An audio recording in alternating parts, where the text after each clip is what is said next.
시편 68편 16절부터 21절 말씀을 교독하겠습니다.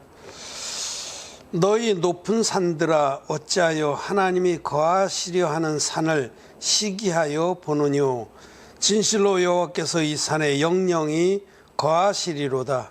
하나님의 경거가 천천히요 만만이라.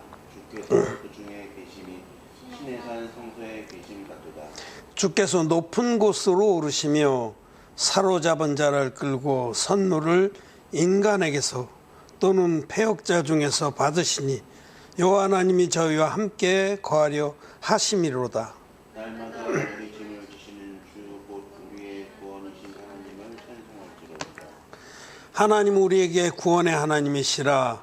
사망에서 피함이 주 여호와께로 말미암거니와. 그 원수의 머리 곧 그 죄가의 자의 정수기는 하나님이 서서 해치시리로다. 아멘. 예, 성도 여러분 안녕하십니까? 오늘은 시편의 말씀을 같이 상고하고자 합니다. 특별히 오늘 시편의 말씀 중에 68편 19절 말씀이 날마다 우리 짐을 지시는 주 곧 우리의 구원이신 하나님을 찬송할지로다. 이 말씀 여러분들이 잘 아시고 또 기뻐하고 좋아하는 말씀이죠. 날마다 우리의 짐을 지시는 주. 우리 주님은 우리의 모든 짐을 이미 다 지셨습니다.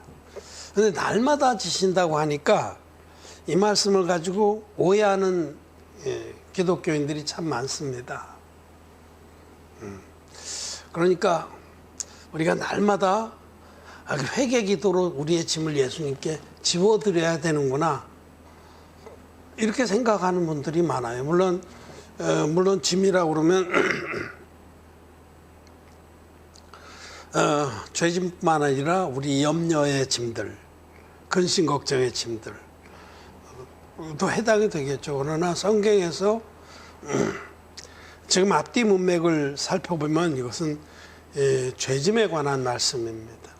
성경에서 말씀하는 짐, 수고하고 무거운 짐진 자들아 다 내게로 오라, 내가 너희를 쉬게 하리라 하실 때 그 짐은 첫째로 죄짐입니다. 우리 주님은 인류의 죄짐을 받으신 세례로 단번에 자기 몸에 다 넘겨받으시고 우리가 더 이상 질 짐이 없게 해주신 구원의 하나님이십니다. 사망에서 생명으로 옮겨주신 구원자십니다. 그래서 죄짐이 가장 무서운 짐이고 가장 무거운 짐입니다. 여기는 이제 다음 말씀에 보면 하나님은 우리에게 구원의 하나님이시라. 사망에서 피함이 주 여호와께로 말미암거니와. 이런 말씀들을 볼 때 이것은 죄가 있으면 지옥 갑니다. 죄의 삭은 사망입니다. 그래서 이것은 죄짐에 관한 문제인 줄을 우리는 알아야 합니다. 그 앞에 우리가 읽은 16절부터 17, 18절 그 말씀들은 영적으로 교회에 관한 계시입니다. 다윗 왕은 시온 산에 도읍을 정하고 그 산을 하나님의 성산으로 선포했습니다. 그런데 이제 여러 산들, 하나님의 교회가 아닌 다른 교회들, 진리의 복음이 아닌 다른 복음을 믿는 그런 무리들이 이 하나님의 성산을 시기한다는 그런 말씀이죠. 근데 그런 부분까지 다 얘기하려면 너무 시간이 적으니 오늘은 초점을 한 군데로 와서 날마다 우리 짐을 지시는 주에 관해서 말씀을 드리고자 합니다. 이 말씀은 날마다 회개 기도하라는 얘기는 절대 아닙니다. 결론부터 말씀을 드리면 사람들은 자기 안에 있는 굳어진 시각의 틀, 이걸 퍼스펙티브라고 하는데 이 굳어진 시각의 틀로 모든 사물을 바라봅니다. 성경도 굳어진 자기 사고의 틀, 믿음의 틀로 바라봅니다. 예수님을 믿는 거의 대부분의 사람들은 마음에 죄가 있습니다. 부인할 수 없어요. 기독죄인이라고 하죠. 예수님을 믿으면서도 마음에 죄가 있어요. 그런 기독죄인들은 기독죄인의 시각으로 성경을 봅니다. 기독죄인의 시각으로 신앙생활을 합니다. 그럼 예수님을 구주로 고백하면서 마음에 죄가 있는 게 바른 것이냐? 그게 성경적이고 하나님이 기뻐하시는 거냐? 아닙니다. 정말 하나님이 진노하시는 겁니다. 가증히 여기시는 겁니다. 갈라디아서 2장 17절에는 우리가 그리스도 안에서 의롭게 되려 하다가 죄인으로 나타나면 그리스도께서 죄를 짓게 하는 자냐? 그럴 수 없느니라. 우리는 예수님 안에서 죄사함을 받고 의인의 그 축복을 얻으려고 예수님을 믿는 겁니다. 너희 죄악이 주홍 같을지라도 눈과 같이 휘어질 것이요 진홍 같을지라도 양털같이 되리라 하신 그 말씀 그대로 하나님은 예수 그리스도를 통해서 우리를 죄 없이 함을 받게 하셨어요.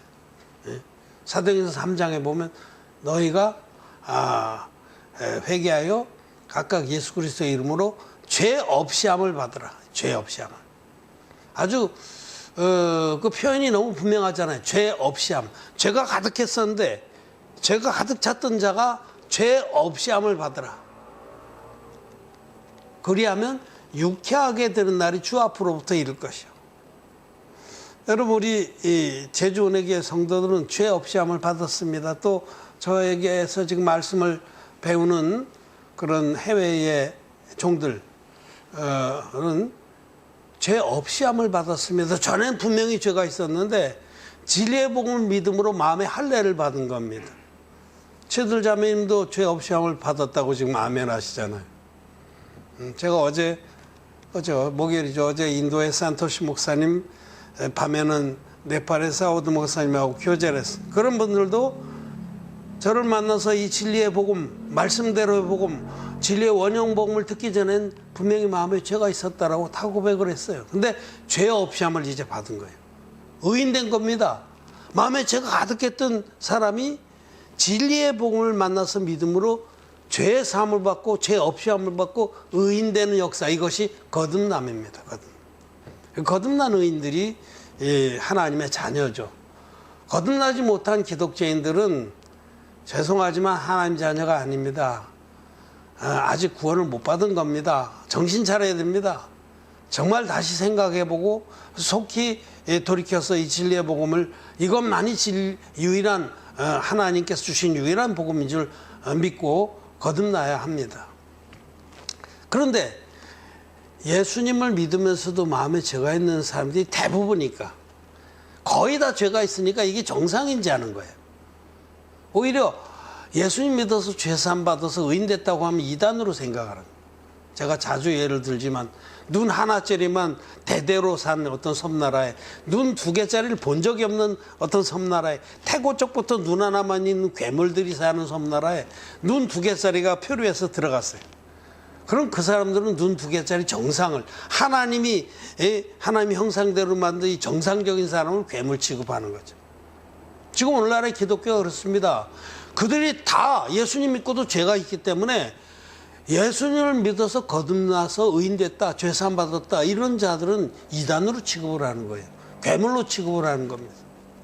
예수님 믿고도 죄가 있는 게 정상이냐? 아니라고 성경은 분명히 말씀하십니다. 제가 조금 아까 말씀드린 것처럼 우리가 그리스도 안에서 의롭게 되려 하다가 죄인으로 나타나면 그리스도께서 죄를 짓게 하는 자냐? 그럴 수 없느니라. 죄가 있는 기독교인들은 성경을 죄인의 눈으로 바라봅니다. 그래서 이 말씀은 이게 회개기도하라는 말씀이구나. 죄가 있으니까 모이기만 하면 회개기도를 해요. 예수님 믿고 죄가 있는 게 여러분 비정상입니다. 그 이단입니다. 그게 바로 이단. 디도서 3장 10절에 이단에 속한 자들은 한두 번 훈계한 후에 멀리하라. 이러한 자들은 네가 아는 바와 같이 스스로 정죄한 자로서 죄를 짓느니라. 이단이, 기독교 이단이 누구냐면 예수 믿으면서도 나는 죄인입니다 하는 자들이 이단이라고 성경은 분명하게 말씀합니다. 그렇지만 이 기독 죄인들은 숫자가 많고 대세고 모든 보편적인 교단들이 다 죄가 있는 게 맞다 하니까 그게 정통인 줄 알아요. 그리고 그 죄인의 눈으로 성경을 해석합니다. 예? 초록색 선글라스 보고 사물을 바라보면 다 초록색으로 보이잖아요.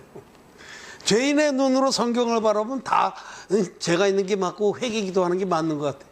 여러분 예를 들어서 요한복음 13장 말씀 한번 봅시다. 예수님께서 잡히시던 날 저녁에 이제 마지막 제자들하고 유언 같은 그런 시간을 보내면서 식사하시던 자리에서 일어나서 그날에 아주 중요한 두 사건이, 하나는 성찬 예식을 세우셨어요.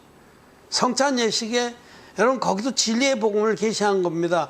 떡을 들어서 예수님이 세례 받아서 당신 육체의 모든 죄를 담당한 것을 기억하게 하시고, 포도주잔을 들어서 기념하시면서 십자가에서 흘리실 피가 이 세례로 담당한 모든 죄를 완벽하게 씻어준 피라고, 이렇게 두 가지를, 복음의 두 축을 성찬 예식으로 세워주신 겁니다. 그게 무슨 뜻인지도 모르고 그냥 형식 예식을 드리죠. 그렇게 복음을 한 번 더 굳건히 세우는 예식을 세워줬을 뿐만 아니라 식사하시던 자리에서 일어나셔서 대물을 뜨시고 허리에 수건을 들고 제자들의 발을 씻겨줬어요. 그런데 베드로가 자기 순서가 되니까 번쩍 떴습니다. 왜 이러십니까? 왜 이렇게 당황스럽게 하십니까? 예수님께서 내가 오늘 네 발을 씻겨주지 않으면 너는 나와 상관이 없느니라. 그러자 이번엔 베드로가 막 화들짝 놀라서, 그렇다면 발뿐만 아니라 머리도 감겨주시고 손도 닦아주시고 아주 이번엔 들이밀었어요. 그래서 예수님께서 이미 목격한 자는 발밖에 씻을 필요가 없느니라. 이 말씀, 이미 목격한 자는 발밖에 씻을 필요가 없느니라, 이게 회개 기도의 근거로 삼습니다. 죄가 있으니까 그런 기절이 탁 와서 눈에 꽂히는 거죠. 아, 예수님도 이미 예수님 믿어서 원죄는 사함받았지만 자범죄는 날마다 씻어야 된다. 회개 기도해야 된다. 천만의 말씀 만만의 콩떡입니다. 우리 주님이 주신 말씀의 그 참된 의미를 모르니까 소경이 더듬어서 코끼리를 만져보고 코끼리를 설명하면 그 설명이 옳게 되겠어요? 예수님께서 베드로의 발을 씻겨주시면서 뭐라고 말씀하셨냐면, 내가 내게 행하는 이것을 지금은 알지 못하지만 이후엔 알리라, 이렇게 말씀. 이게 중요한 키입니다. 성경을 옳게 해석하는 그 키들이 성경 안에 있어요. 단서들이. 베드로는 예수님이 왜 발을 씻겨주는지 그때는 몰랐습니다. 이걸 단순히 뭐 회개 기도나 뭐 내가 선생으로서 주면서 너희들의 발을 씻겼듯이 너희도 서로 이렇게 하라고 했다고 해서 그저 종교 예식으로 세종례를 하면서 막 겸손한 척하고 살아가는 척하고 외식을 떠는 거, 그런 거 아닙니다. 우리 주님이 우리에게 말씀하신 것은 영이고 생명입니다. 베드로가 그때는 알 수 없었어요. 이해할 수 없었어요. 언제 이해를 했냐? 여러분, 그날에 베드로가 예수님이 잡혀가신다는 말씀을 듣고 아주 용기 탱천해가지고 절대 그렇게 안 하겠습니다. 내가 죽을지언정 주님이 고난을 받지 않게 하겠습니다. 그러자 예수님께서 바로 그 자리에서 네가 닭이 울기 전에, 닭이 2번 울기 전에 나를 3번 부인하리라, 이렇게 말씀하셨죠. 그 말씀을 잘 기억해야 돼요. 그렇게 예수님이 잡혀갔어요. 기드론 골짜기에서 기도하시다가. 그 제자들은 다 도망갔어요. 어떤 제자는 도망가는데 잡으니까 옷을 벗어던지고 도망갔어요. 알몸으로. 상상이 돼요. 그렇게 인간은 연약한 거예요. 위급하면 자기 목숨 살자고 무슨 짓이라도 하는 게 우리들입니다. 근데 베드로는 그래도 그 중에서 어쨌든 두렵고 떨렸지만은 멀리 먼 거리에서 따라갔어요. 그래서 잡혀가긴 이제 그 대제사장의 집에 잡혀갔잖아요. 가야바의 집에. 그래 잡혀가서 거기서 문초를 당하고 그러는데, 거기 슬그머니 구경꾼인 저하고 끼어서 어떤 일이 벌어지나 힐끔힐끔 보는데 3번 묻잖아요. 거기 뭐 하속이 묻고 뭐 여종이 묻고, 당신도 저 예수라는 작자하고 같이 있지 않았냐? 뭐 이렇게 물으니까 뭐 기겁을 해서 부인했지 않았습니까? 2번 부인하고 마지막 세 번째는 맹세하고 저주하고 부인했더라. 그때 닭이 두 번째 닭이 운 거예요. 그때 이제 예수님이 하신 말씀이 생각나서 베드로는 뛰쳐나가서 심하게 통곡을 했습니다. 그때 세 번째 부인할 때 예수님하고 눈이 마주쳤어요. 이글거리는 그 모닥불에 베드로의 눈과 예수님 눈이. 베드로의 마음에 비수같이 그 말씀이 다시 꽂혔습니다. 닭이 두 번 울기 전에 너는 나를 세 번 부인할 거다. 자기를 굉장히 자신했어, 베드로는. 내가 죽을지언정 자기 의가 충만한 베드로. 나만큼만 해봐라. 제자들 중에 자기가 늘 용감하고 또 똑부러지게 대답도 한 적도 있고 사람들이 나를 누구라 하더냐. 주는 그리스도시요 살아계신 하나님의 아들이니다. 그래서 칭찬을 받았잖아요. 그랬던 베드로가 또 제자들 중에서도 제일 먼저 12 사도 중에서 뽑혔고 그 사람이 그 서열 굉장히 챙기잖아요. 특히 우리나라 그 이스라엘하고 우리나라하고 그 어떤 정신적인 세계가 비슷한 게 많아. 제자들이 내내 예수님 잡히려고 올라가시는 길에도 누가 크냐고 싸우고 막 어떤 제베데의 두 아들 우레의 아들이라는 별명을 얻은 야고보와 요한은 자기 엄마까지 동원해서 막 치맛바람이 일으켜서 높은 대접을 받으려고 그러지. 참 거시기한 모습이 다 우리의 모습이에요. 어쨌든 베드로는 그때 심히 통곡했어요. 뛰어나가서. 그리고 마음이 다 무너졌어요. 그래 예수님은 이제 그렇게 우리 세례로 우리의 죄를 단번에 다 짊어지시고 십자가로 가셔서 다 이뤘다 하기까지 피 흘려서 세례로 담당한 전 인류의 모든 죄를 깨끗이 갚아주셨습니다. 이것이 진리입니다. 예수님은 세례와 십자가로 우리 모두를 죄와 상관없는 자들로 만들어 주셨습니다.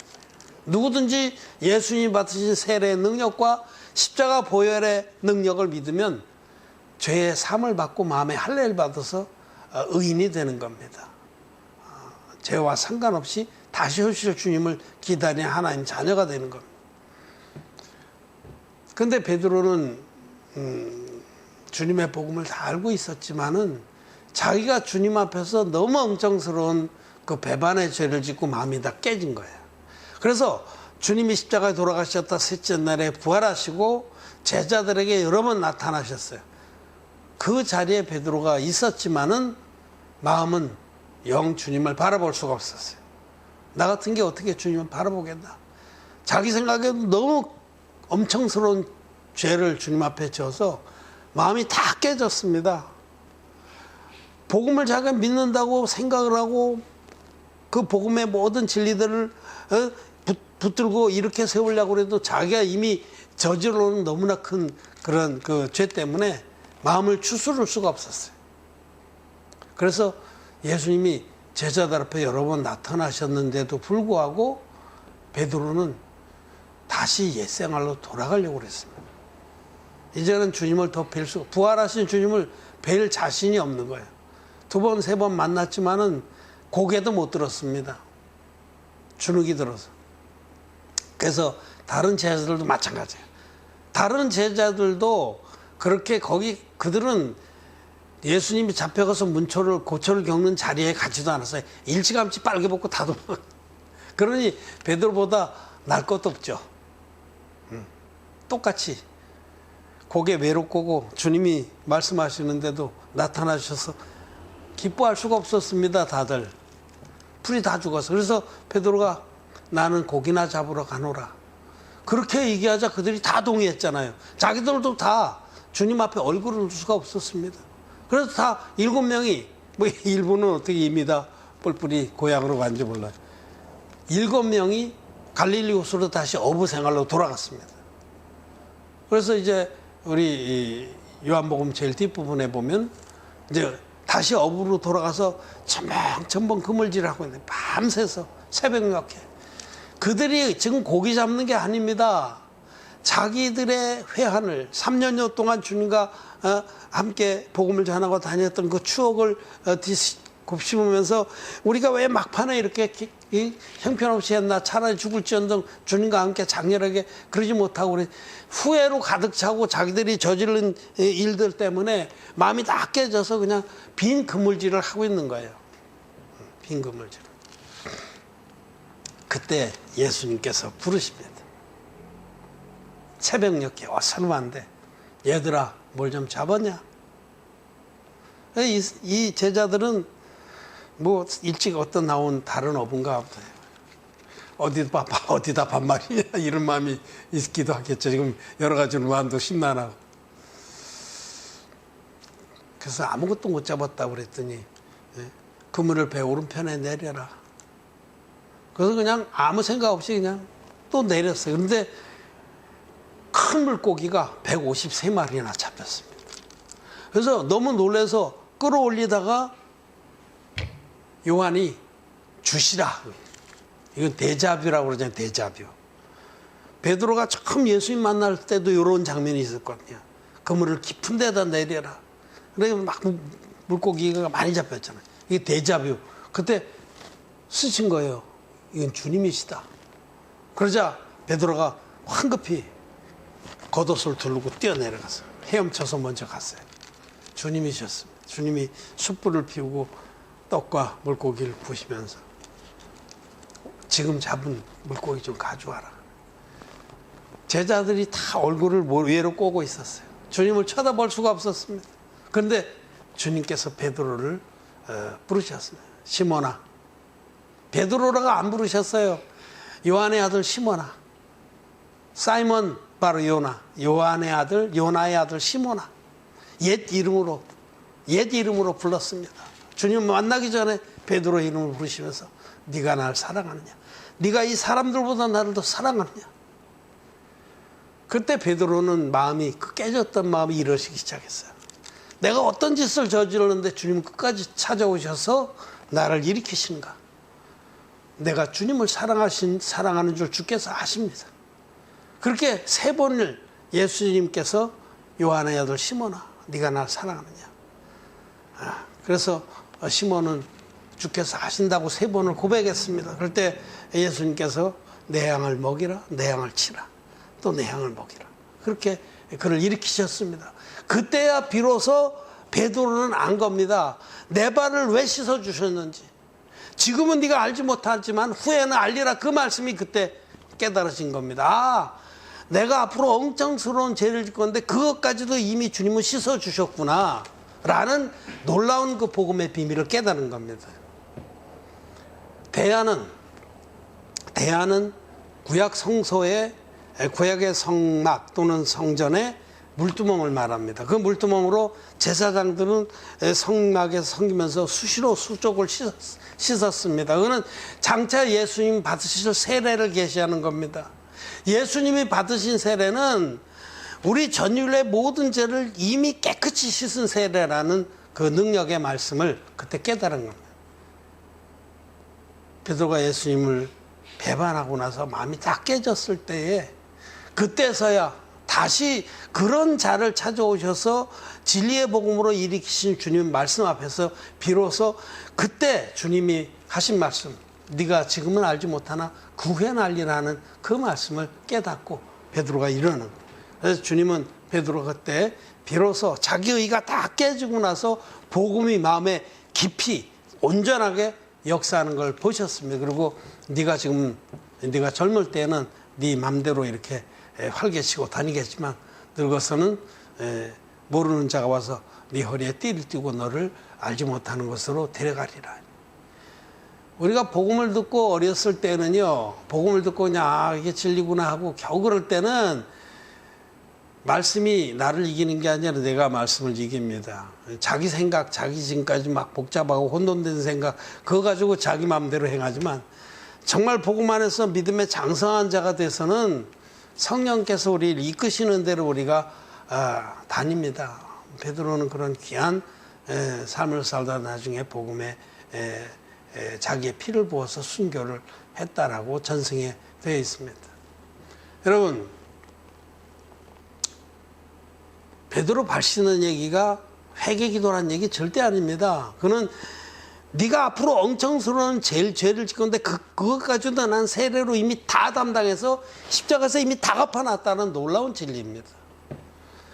우리는 진리의 복음을 견고하게 마음에 털을 두고 신앙생활을 해야 됩니다. 이제 제가 오늘도 시청각 교육을 좀 해드릴게요. 시청각 교육 또 돌려보자. 이게 잘 보일란가 몰라요. 자, 여러분, 여기 이 표는 속죄제사의 비교표입니다. 이 성경에서 우리 구원에 계시는 속죄제사에 가장 잘 나타나 있죠. 예수 그리스도께서 구약 성경에 계시된 대로 이 땅에 흠없는 어린 양으로 오셔서 당신의 몸으로 한 영원한 제사를 드려주셨다. 이것이 이 성경 전체의 진리입니다.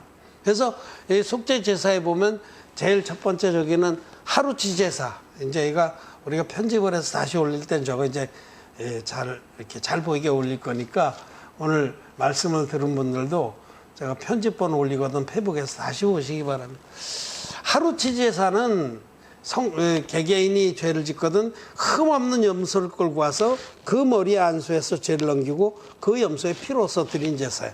속죄제사는 반드시 세 가지입니다. 흠없는 제물과 안수와 피 흘림. 이렇게 이제 제사를 드렸는데 그때 제사를 주관한 주관자는 일반 제사장이에요. 이 표대로. 그런데 이제 대속죄의 제사는 이스라엘 백성이 1년 동안 지은 죄를 단 한 번의 제사로 속죄를 받는 제사입니다. 이것이 바로 히브리서 10장에 소개된 그 제사죠. 율법은 장차오는 좋은 일의 그림자요 참 형상이 아니므로 해마다 늘 드리는 같은 제사로는 나오는 자들을 온전케 할 수 없었다. 해마다 늘 드리는 같은 제사가 대속죄의 제사입니다. 이 제사는 제물이 뭐냐면 수송아지와 수용소인데 죄를 넘기는 방법은 대제사장이 대표로 넘겼어요. 대제사장이 대표로 넘겨서 그 죄가 1년치 이스라엘 백성의 1년치 죄를 어디 갔어요? 제가 늘 보여드리는 이 장면입니다. 이 장면. 이 대속죄의 제사예요. 이렇게 제물이 수염소가 희생 염소가 이스라엘 백성이 1년치 죄를 지고 광야에 버려져서 죽었단 말이에요. 그때 제사를 주관한 자는 대제사장입니다. 근데 이 구약에 있는 이 제사들은 장차 오는 좋은 일의 그림자입니다. 이게 본편이 아니에요. 예고편이에요. 근데 이 예고편대로 오셔서 하나님께서 정하신 완전하고 영원한 제사를 드려주신 분이 누구냐? 예수 그리스도입니다. 이 제물은 예수님의 육체입니다. 예수님의 육체. 그래서 성경에서 예수님이 육체로 임하신 것을 부인하는 자마다 적그리스도라 이렇게 말씀하실 때 예수님의 육체, 예수님 몸은 예수님 받으신 세례를 말합니다. 예수님 받으신 세례를 복음의 한 축으로 여기지 않는 그러면서도 예수 믿는 사람들은 사실은 이단입니다. 적그리스도의 무리들입니다. 그래서 여기 보면 예수님의 육체가 제물이고 죄를 넘기는 방법은 이 대제사장 아론의 후손, 이 대제사장 아론의 후손인 세례요한, 여자의 몸에서 난 자 중에 가장 큰 자인 세례요한이 요단강에서 예수 머리 안수하심으로 세상 죄를 단번에 넘겼습니다. 이것이 마태복음 3장 15절의 말씀이에요. 이제 허락하라. 우리가 이와 같이 하여 모든 의를 이룬 것이 합당하니라 하신데 요한이 허락하는지라. 그때의 모든 의가 이루어졌으면 세상 모든 죄가 있으니까 다 넘어가서 이 세상의 죄가 없게 하나님 편에서 해주신 겁니다. 그래서 이 제사의 주관자는 세례요한이 아닙니다. 예수님이 하늘의 대제사장, 히브리서 8장에서 9장까지 말씀에 하늘의 대제사장이신 예수님이 제사의 주관자. 세례요한은 보조자죠. 그래서 세례요한이 인류의 죄를 넘기는 보조의 역할을 하고 조연의 역할을 하고 주연이신 우리 주님이 흠없는 어린 양으로 오셔서 받으신 세례로 안수 형식으로 받은 세례로 세상 죄를 짊어지고 그래서 세례받은 날 세례요한은 예수님을 가리켜서 보라 세상 죄를 지고 가는 하나님의 어린 양이로다라고 증거한 겁니다. 예수님이 받으신 세례로 세상 모든 죄가 그때 단번에 영원한 모든 죄가 예수님께 넘어가서 예수님이 십자가에서 피 흘려서 다 이루었다 하기까지 그 죄를 이미 깨끗하게 갚아주셨습니다. 이것이 팩트고 이것이 진리입니다. 이것이 진짜 복음입니다.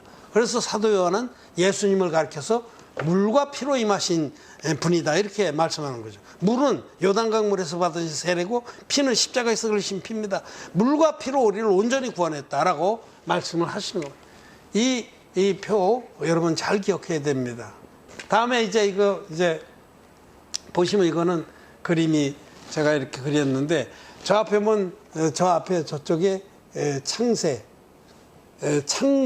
세상을 만들고 한참 지나서 인류를 만드셨잖아요. 아담에서부터 이렇게 역사가 이렇게 쭉 시간의 축이 흘러갑니다. 가는데 이 가운데 예수님은 지금부터 한 2000년 전에 오셔서 세례를 받으시고 3년 후에 십자가에 돌아가셨어요. 이렇게 하심으로 받으신 세례가 세상의 모든 죄를 있으면 육체에 넘겨받는 세례고 십자가에 돌아가신 것은 그 죄에 대한 대가를 깨끗이 지불하신 피해 죽으십니다. 이렇게 하셨는데 이때에 우리는 지금 여기부터 한 2000년 후에 현재에 나가 있어요.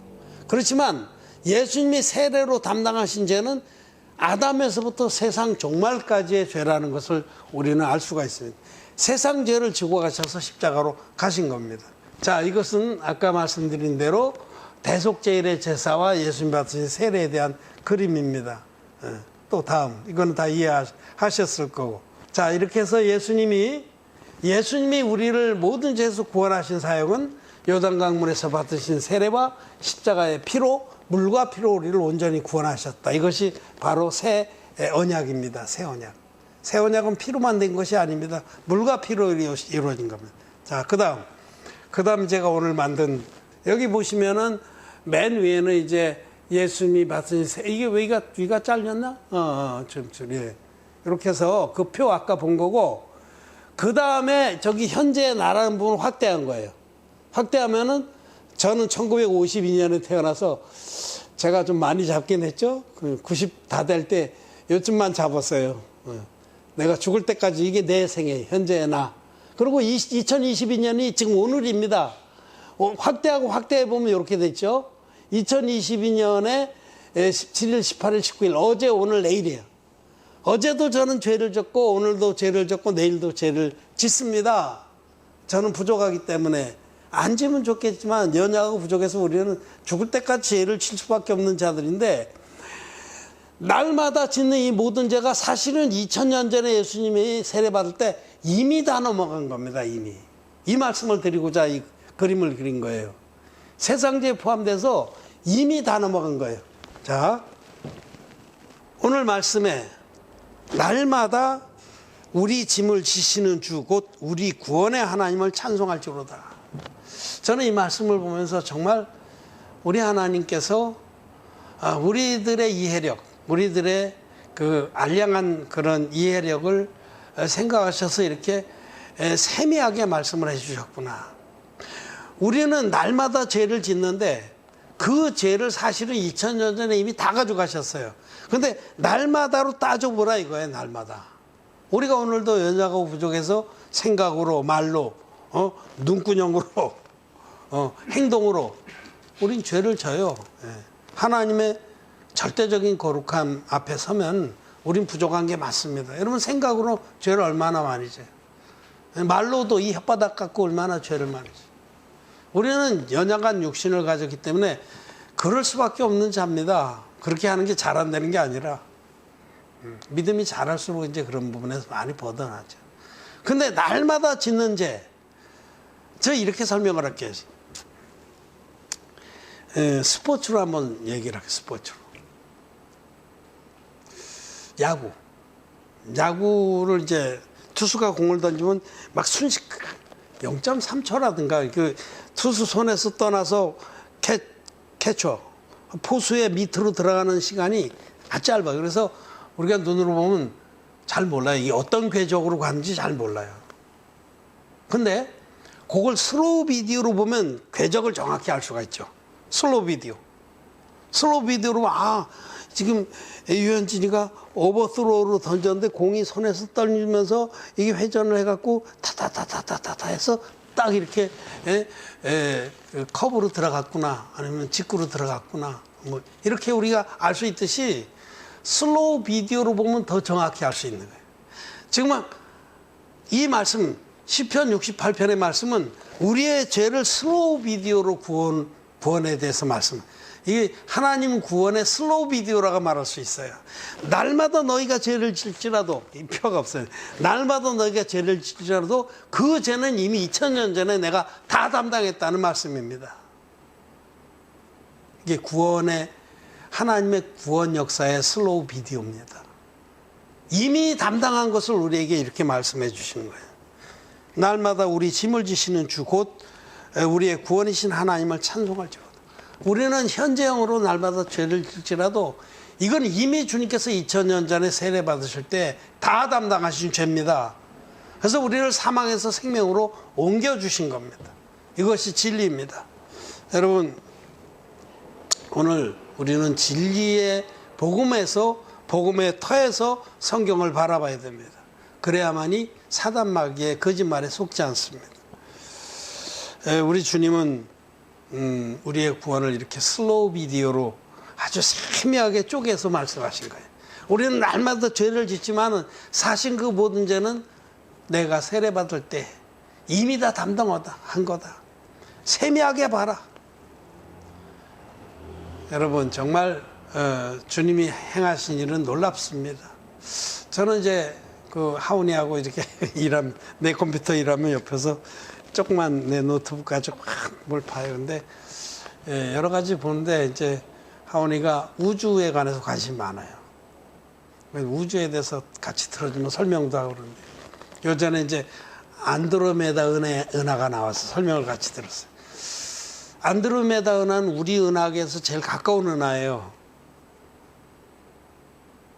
근데 안드로메다하고 우리하고 거리가 얼마냐면 250만 광년이에요. 250만. 거기서 떠난 빛이 우리 지구까지 오는데 250만 년이 걸리는 거예요. 지금 우리가 안드로메다 그 은하는 제법 커서 눈 좋은 사람은 육안으로도 볼 수 있고 망원경이 오면 볼 수 있어요. 그게. 근데 그 안드로메다 은하를 지금 우리가 보는 것은 250만 년 전의 안드로메다 은하입니다. 너무 엄청스럽죠? 우리 은하만 해도 태양이 약 4천억 개가 있어요. 태양이. 우리가 맨날 보는 태양이 우리 은하 안에 약 4천억 개가 있어요. 근데 안드로메다 은하는 더 커요. 그래서 약 1조 개가 있어요. 1조 개. 상상이 안 되잖아요. 제가 입이 딱딱 벌어지는 얘기를 하는 거예요. 그런데 이 우주에는 이런 은하들이 약 1조 경계가 있어요. 1조 경. 왜 이 얘기를 하냐면 하나님은 상상도 할 수 없이 광대하고 전능하신 분입니다. 그 하나님께서 요 좁디 좁은 그 우리 은하계의 태양계 그러니까 은하계 중에 4천억